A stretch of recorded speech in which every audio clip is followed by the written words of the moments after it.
que bom que a gente está junto nesse momento. É hora da gente focar em como conduzir a nossa família da melhor maneira possível. E Deus vai te abençoar nesse processo, viu? Eu tenho certeza. Olha, hoje eu trouxe para refletir aqui com você um trecho da Bíblia, Miqueias 6:8, diz o seguinte: o Senhor já nos mostrou o que já é bom. Ele já disse o que exige de nós. O que Ele quer é que façamos o que é direito, que amemos uns aos outros com dedicação e que vivamos em humilde obediência ao nosso Deus. Deus é claro quanto às suas orientações e Ele espera que a gente possa viver bem. Quando Ele dá essa orientação para a gente amar uns aos outros, para que a gente obedeça aquilo que Ele nos deixou, é porque Ele sabe que isso vai trazer felicidade para a nossa vida. E eu desejo de coração que você possa viver isso hoje na sua vida, com a sua família, no seu trabalho, em toda a sua existência. E no programa de hoje a gente fala sobre formação psicológica, uma coisa que talvez a gente deixe de lado com as preocupações, os cuidados da alimentação, os cuidados básicos, físicos, né, das crianças, acaba se esquecendo que a formação psicológica também precisa de atenção. E o Dr. Edwin está aqui, ele é pediatra e vai nos ajudar a entender o que a gente pode fazer para corrigir algumas rotas e também, de repente, para começar um caminho todo direitinho. Doutor, obrigada, viu, por participar aqui com a gente. Obrigada pelo convite. É o seguinte, o que a gente precisa pensar quando a gente traz esse assunto da formação psicológica? Primeiro de tudo. Acho que é importante a gente pensar do começo, né? O nosso filho, na hora que ele nasce. Às vezes a gente está preocupado lá na frente, quando ele já está um adolescente, mas é fundamental começar no começo, os primeiros 2 anos de vida, onde a gente vai colocar os valores na vida dele, a influência do pai, da mãe, da interação familiar, isso é muito importante na vida de uma criança. Muito bem. Bom, olha, a gente vai fazer um link agora ao vivo com a Rafa. Ela foi até uma escola para conhecer algumas brincadeiras que ajudam no aprendizado. Rafa já está aí com a gente, né? E as crianças aprendem realmente brincando. É isso mesmo, Rafa?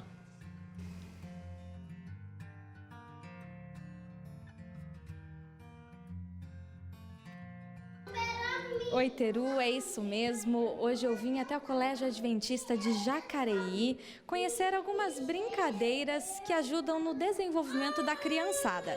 Quem vai nos ajudar a falar um pouquinho mais sobre elas é a professora Rebeca. Professora, que brincadeiras são essas? Então, a gente trabalha assim, atividades e brincadeiras lúdicas que eles conseguem identificar números e quantidades através de brincar, né? Brincando. E não fica aquela atividade assim, muito tradicional que a gente tinha como antigamente. A primeira brincadeira que eles têm aqui, eles estão trabalhando a questão de grupos, então assim, eles têm que esperar a vez do amigo e eles têm que reconhecer o número e a quantidade relacionada a esse número. Então assim, por exemplo, tira o número 4, ela tem que pegar a quantidade de pregador referente ao numeral. Então assim, eles conseguem trabalhar essa questão de entender que um número representa quantas unidades. Muito legal. E agora a segunda brincadeira. Estou vendo dados. Como funciona? Isso. Na segunda brincadeira a gente vai trabalhar também a questão matemática e conhecimento lógico, mas também vai trabalhar a parte de coordenação. Então eles têm que jogar o dado, ver o número que cai, falar o número em voz alta para os outros amigos também reconhecerem e dar os pulinhos referente ao número que eles tiraram. Por exemplo, tirou o número 2, ele tem que dar 2 pulinhos em cima do dado. E essa questão de pular em cima do dado, muitos ainda não conseguem, porque eles são crianças, são pequenos, ainda estão desenvolvendo a coordenação. Então, assim, para eles é uma coisa divertida e que eles conseguem aprender a relação entre o número e a quantidade. Então, realmente, brincar funciona, não é só brincadeira, tem aprendizado por trás. Tem. A questão de aprendizagem, assim, a forma que eles brincam, eles já aprendem, mesmo se fosse uma brincadeira simples, brincar de boneca, brincar de carrinho, porque eles aprendem ali a lidar com outra criança, eles aprendem a dividir, eles aprendem a socializar de uma maneira que para eles é natural e é divertido, né? Rebeca, muito obrigada. Bom, essa criançada tá brincando, tá dando vontade de brincar também, viu, Teru? Mas a gente fica por aqui, é com vocês aí do estúdio. Rafa, realmente dá vontade de brincar com a criançada. Eu tenho dificuldade de brincar com crianças, porque eu sou uma pessoa mais séria, doutor. Mas a gente tem aqui uma mesa, olha, toda cheia de coisas. Hoje a gente tem muitas opções de brinquedos. E alguns brinquedos realmente ajudam na formação psicológica. Nessa reportagem, você viu que as crianças brincavam entre elas, interagiam, aprendiam a dividir. Esperar a própria vez. A esperar a sua vez. A brincadeira é a melhor forma de você interagir as pessoas. E por que não interagir pais, filhos ou cuidadores? É a melhor forma de a gente estar com nossos filhos e mostrar para eles esses valores que são tão importantes. E aqui a gente tem um exemplo de brincadeiras, né? Desde um dominó, montar junto, contar uma história, brincar. Isso é fundamental para a gente colocar esses valores na vida deles. Doutor, agora é o seguinte, a gente tem aqui uma outra dinâmica bastante interessante, que a formação psicológica ela passa por etapas. Quer dizer, um bebezinho, ele não tem maturidade para entender algumas coisas importantes, mas tudo começa, como o senhor disse, né, lá no comecinho do bloco, nos primeiros anos de vida. Como é importante a gente dedicar tempo, e eu diria que eu acho que é um desafio para a gente que é pais, porque é uma fase da vida que a linguagem oral, verbal, não está totalmente desenvolvida. Então, a gente está influenciando, a gente está, na verdade, dirigindo a formação psicológica até certo ponto, porém, a gente não tem aquele feedback da criança. Está aprendendo? Entendeu? É isso mesmo? Até os 2 anos, tem muita criança que nem fala completamente. Essa ideia é muito legal. Isso é uma amarelinha, né? Imaginei que vocês uma amarelinha onde tem um começo e tem um final. Mas para você chegar no final, você precisa iniciar aqui esses valores que são muito importantes. Então, quando a criança nasce, começa a interação entre ela e seus pais e seus irmãos. Essa interação é que vai gerar nessa criança muitos valores. Um exemplo, a moralidade que está lá, ela começa aqui. O certo, o que é errado, o que é ético, o que não é ético. A mentira, a verdade. A mentira, a verdade. A criança pequena aqui, ela começa a perceber quando o seu pai fala um pouco mais forte a sua voz. Opa, o meu pai está me dando uma lição, isso não está certo, isso não está errado. Aqui é importante também a frustração. Se eu não me comportei bem, perder algo, isso é importante ele entender aqui. E com certeza, quando chegar lá perto da adolescência, esses valores vão estar consolidados. Nessa primeira infância, é fundamental a interação com os pais e cuidadores. Tá. Os pais aqui, eles vão alicerçar e sustentar esses valores para quando chegar lá vai ficar mais fácil. Interação. Os laços afetivos são as pessoas que estão com essa criança. E nós, quando chegamos lá no comportamento, na moralidade e na independência, dando o exemplo da independência, ela já começa aqui, Teru. Como é importante o seu filho começar já a comer sozinho, dormir sozinho, né? Quem sabe está falando com um cuidador, uma mãe que tem dificuldade de dormir com o seu filho. Ele tem que dormir comigo, ele não dorme no seu quarto. Brincar, interagir com as pessoas, mas também ele brincar sozinho, ele entender também que ele precisa do seu tempo, do papai, da mamãe, do seu cuidador precisa do seu tempo. Então, esses são princípios e valores que a gente precisa começar aqui, na primeira infância. E elas vão se consolidando até chegar no final da amarelinha e vai estar, com certeza, tudo mais consolidado. A gente tem aqui algumas fases, agora, bem assim, pontuais, né? Então, a gente colocou nascimento, que talvez seja uma fase que a gente não preste tanto atenção, achando que é meio que vai por instinto, né? Vai aprendendo sozinho. Mas aqui no nascimento já precisa haver essa interação, criar esses laços afetivos. A atividade motora precisa ser estimulada, porque também afeta a formação psicológica? Sim, a criança ela precisa ser estimulada, a parte motora. A gente fala que a criança começa a sentar ali com 4 a 6 meses, começa a engatinhar com 9, com 1 ano ela está andando. E para isso precisa ter uma estimulação, é importante a criança pisar na grama, na areia, ter essa estimulação, essa interação com seus pais, para que possa ter essa estimulação motora. Às vezes as crianças, por exemplo, coloco no andador, está errado, ela tem que ser estimulada, ter esse tapete de UVA. Quando ela parece que ela desenvolve essa atividade motora, quando ela alcança alguns objetivos, né, conseguiu sentar. Isso também acaba fortalecendo a autoconfiança, né? Puxa, eu sou capaz, eu consigo. Não é aquela coisa que precisa ser feita de maneira... tem que, até os 6 meses, tem que sentar obrigatoriamente, mas precisa ser conquistado, não é? Com certeza. E essa é uma dúvida no consultório que acontece muito. Por exemplo, às vezes a mãe... meu filho não sentou, tem que ser fisiológico. Isso é uma palavra dentro da medicina que a gente usa muito. A fisiologia. Tem crianças que têm o seu tempo para sentar, para engatinhar, para caminhar. E a gente sabe que a gente precisa respeitar isso. Mas essa autonomia ela é muito importante para a criança. A gente não estimular demasiado sem necessidade. Né? Tá. Queria entender o seguinte, e a rotina? Tem crianças que gostam muito da rotina e outras crianças que não foram ensinadas. Eu queria entender, será que a rotina também influencia ou tem um papel muito assim, fundamental na formação psicológica, doutor? Com certeza, Teru. A rotina, ela vai ser criada lá no começo da infância. A rotina tem uma característica de a gente começar... Imagina se você não cria uma rotina nos primeiros anos de vida. O seu filho, a hora que ele tem que dormir, a hora que ele tem que acordar, a hora que ele tem que comer, a hora que ele precisa estar com sua família, a hora que ele tem que brincar. Hora do banho. Hora do banho. Isso é muito importante.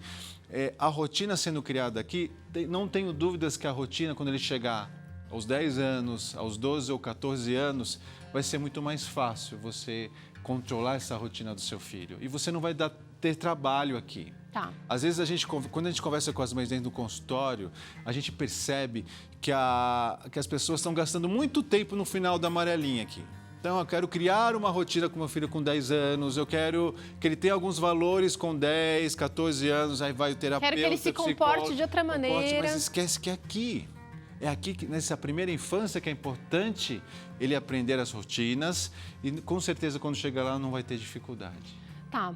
Agora, eu queria tocar num ponto interessante também, a memória. Eu até diria das memórias que a gente acaba criando nas nossas crianças, com os nossos filhos. Qual é o papel da memória e da curiosidade também nessa formação psicológica, doutor? A memória, ela começa... A criança, desde o seu nascimento, ela tem um instinto de ouvir a voz da mãe, ouvir a voz do pai, e ela começa a memorizar as pequenas coisas aí.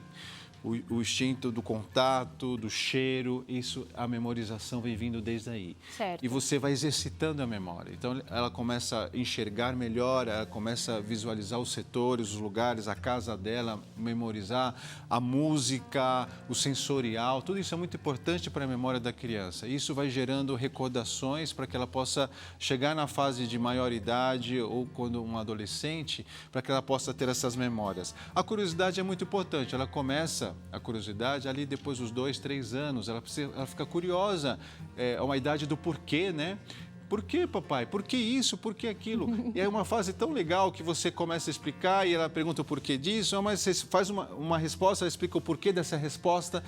É uma fase importante. E que tem cada porquê, não, doutor? Sim, e é muito legal essa fase, porque você explica as coisas e é uma fase, eu falo que a segunda infância, que quando pega ali depois dos 3, 4 anos, é a fase que a criança ela começa a armazenar no seu HD tudo aquilo, né? O que ela é curiosa vai para sua memória e aquilo vai gerando uma memória que vai servir muito para ela. E é importante ela aprender também nessa primeira infância, nesses primeiros anos, o que é importante para esse contato com a sua mãe, com seu pai, para que ela possa, quando chegar lá, quando ela for mais tarde, quando ela tiver um pouco mais de idade, ela não possa esquecer de nada disso que ela vivenciou nesses primeiros anos. Olha, quanta coisa a gente precisa se preocupar e pensar e, na verdade, eu diria se envolver para o desenvolvimento do seu filho ser completo. Agora, eu quero saber o seguinte, você que passa o dia inteiro trabalhando, você que tem pouco tempo com o seu filho, quero saber do Dr. Edwin, se você recebe muita gente, doutor, no seu consultório com essa preocupação, como é que eu faço para me envolver com todas essas etapas e estando até certo ponto distante do meu filho a maior parte do tempo? Acho que isso é uma rotina da maioria dos cuidadores, dos pais, que muitas vezes não tem uma quantidade de tempo para estar com seus filhos. Eu sempre falo que a qualidade é o mais importante. E a gente começou esse programa falando de brincar. É muito importante a gente brincar com os nossos filhos. Brincadeiras que a gente tem uma interação muito grande com eles. Então, e o que eles mais querem é a sua presença. Então, eles querem que você esteja ao lado deles. Mesmo que você não saiba brincar daquilo, né? Ela vai te chamar, pai, vem brincar de montar algo. Quem sabe você nem sabe montar aquilo. Mas estar com ele, ouvi-lo e tentar entender aquilo que ele está tentando te explicar é o mais importante. Bom, a gente já falou de rotina, já falou um pouquinho de curiosidade. Agora a gente vai falar de assuntos que são um pouco mais subjetivos, como o comportamento e a moralidade. a gente percebeu que é formado logo aqui, já é formado não, começa a sua formação, e eu estou imaginando essa amarelinha até como que uma árvore, né, com raízes que estão se desenvolvendo. Quer dizer, durante o nascimento, aquela primeira infância, aquela árvore ainda não está frutificando, não está dando flores. Mas já chegando mais perto da adolescência, em que a pessoa, a criança, já começa a definir mesmo a sua identidade, começa a se definir mesmo como pessoa, o comportamento e a moralidade são reflexo, na verdade, de tudo o que ela já recebeu na vida. Com certeza, Teru. É aqui que quando a gente coloca o nosso filho na escola, ele vai ter interagir com os outros colegas e aí, muitas vezes vão existir crianças que foram educadas de formas diferentes. Ele vai reagir de uma forma diferente, que valoriza outras coisas que ele não valoriza. Isso é muito importante para a criança, para o adolescente, porque ele vai criar uma personalidade, uma pessoa que interagindo com as outras pessoas, ele vai, opa, meu pai me explicou isso, eu estou vendo aqui na escola, e ele vai entender, aí que consolida mesmo aquilo que a gente explicou lá. Opa, meu pai disse que aquilo era certo, eu estou vendo aqui que meus amigos estão fazendo, quem sabe, algo que não é certo, mas eu vou fazer aquilo que eu aprendi na minha primeira infância. Então aqui se consolida, o comportamento e a moralidade se consolidam nessa fase. Isso é muito importante a gente entender, que lá começa e aqui consolida. Na Bíblia a gente tem alguns exemplos, né, doutor? A gente tem Daniel, acho que são dois grandes exemplos que eu posso me lembrar, Daniel e José, que tiveram, numa fase bem cedo da vida, estiveram em situações difíceis, adversas, e conseguiram expressar, através das suas decisões, a firmeza do caráter que tinha sido construído ao longo de uma infância, de uma vida bastante, bem estruturada, né? Porque eles tiveram capacidade de tomar decisões firmes com relação ao seu caráter e eram bem jovens ainda. Parece que hoje a gente tem mais dificuldade dessa história se repetir, porque a gente tem muita influência externa e você que é pai, você que é mãe que ora pelo seu filho, você que é pai e mãe que se preocupa com a educação completa do seu filho, sabe do que eu estou falando. Às vezes a gente orienta, né? Faz uma lancheira toda saudável para o nosso filho e chega na escola, está todo mundo comendo tranqueira.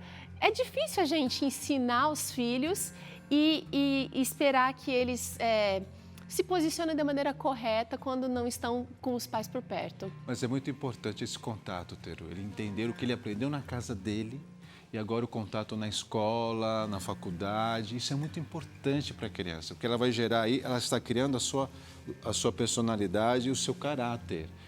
O caráter é um conjunto, né, das qualidades que uma pessoa tem. E o caráter é aquilo que ela forma no decorrer da sua vida, nos primeiros anos, na sua primeira, segunda e terceira infância. Então é fundamental aqui a gente consolidar aquilo que foi aprendido lá. Eu sempre gosto de lembrar dos meus pacientes, às vezes chega um paciente aqui que ele já não fez a lição de casa lá. Quem sabe a gente está falando para alguém que não conseguiu fazer a lição de casa ali, de interagir com o seu filho, de mostrar os valores. Às vezes não sabia da importância. Existe apoio, sim. Acho que o médico, o psicólogo pode dar esse apoio aqui para que ele possa ajudar a consolidar aquilo que ele não conseguiu iniciar lá. E é muito importante aqui também ter esse apoio, para que a gente possa ter esses resultados positivos aí na vida da criança.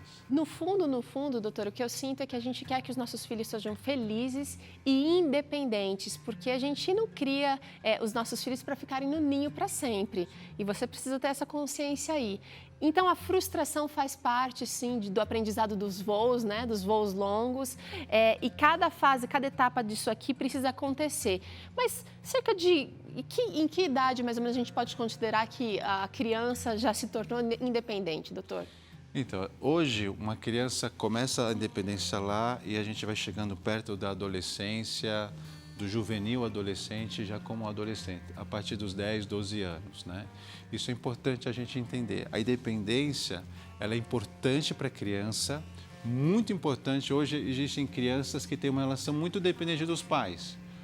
Aí você vai ver lá, quando jovem, não querem sair de casa, né? A gente tem convivido com essa geração, né? Que quer ficar em casa, não quer sair perto do pai. Mas a independência, ela começa lá e se consolida aqui, quando na fase juvenil, adolescente. Isso é muito importante, a criança ter o seu quarto, ter os seus livros, ter os seus utensílios em casa, as suas preferências, os seus amigos, né, o seu cotidiano um pouco diferente. E nós, como pais, como educadores, a gente precisa respeitar isso aí. Isso é muito importante para a criança. Sentar no lugarzinho dela na igreja, que ela gosta de sentar, conviver com seus colegas ali também. Isso é muito importante, essa dependência. A gente não pode deixar uma criança eternamente dependente dos seus pais. Muito bem, olha quanta coisa interessante você ouviu hoje aqui no Vida e Saúde. Eu espero e faço oração também para que você possa, assim como nós que somos pais, eu, Dr. Edwin também, que a gente possa realmente conduzir os nossos filhos para uma vida adulta independente, feliz e, na verdade, dependente de Deus, porque sem Deus não tem felicidade plena. Doutor, obrigada pela participação aqui no Vida e Saúde.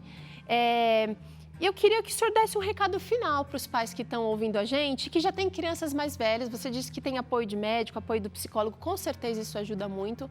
Mas às vezes a gente traçou um caminho achando que estava fazendo a melhor coisa, protegendo, cuidando, amando de maneira excessiva até. E a gente percebe que cometeu alguns deslizes no meio do caminho. Qual é a sua palavra, doutor Edwin, para esse pai e essa mãe que querem corrigir a rota, mesmo no momento mais avançado aqui da infância? Eu sempre digo para os meus pacientes que quando os nossos filhos crescem, vão se tornando mais evidentes, quem sabe, algumas oportunidades que nós possamos ter errado lá atrás. E o que eu explico sempre a eles que é fundamental a criança e o que está em torno dela, os pais, cuidadores, entenderem a importância da frustração, a importância de ela perder algumas vezes. A criança que não se comportou bem, o adolescente que não se comportou bem, que não fez aquilo que estava combinado, que era uma regra, ela tem que perder algumas coisas para que ela possa aprender com aquilo. Infelizmente, hoje as crianças continuam fazendo errado, continuam ganhando, né? Continuam, eu queria fazer uma viagem e me comportei mal. Você não vai viajar, você não vai assistir aquele filme, você não vai na casa do seu amigo. Isso é fundamental para uma estrutura familiar, a frustração fazer parte do cotidiano para que todos possam aprender. Então, esse é o conselho que eu gostaria de dar. Isso aí gera aprendizado, doutor? Muito Por mais aprendizado. dolorido que seja? Mais dolorido que seja. A criança ela vai se moldando, vai se amadurecendo.